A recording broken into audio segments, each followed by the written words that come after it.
পটুয়াখালীর বাউফল উপজেলার মদনপুরা ইউনিয়নের মাছপাড়া গ্রামে জমিজমা বিরোধের জেরে এক ব্যক্তিকে কুপিয়ে হত্যার চেষ্টা করেছে একদল সন্ত্রাসী। শুক্রবার সন্ধ্যা ৬টার দিকে দ্বিপাশা বাজারে এই নৃশংস হামলার ঘটনা ঘটে।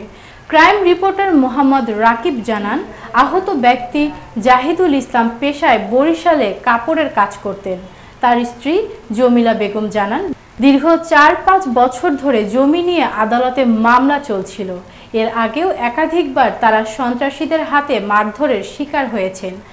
ঘটনার দিন বরিশাল থেকে বাড়িতে এসে দ্বিপাশা বাজারে বাজার করতে গেলে কায়ুম, বিল্লাল, হারুন সহ ৭ থেকে ৮ জন সন্ত্রাসী দেশীয় অস্ত্র, দা, রামদা, রড, বগি নিয়ে জাহিদুল ইসলামের ওপর হামলা চালায়।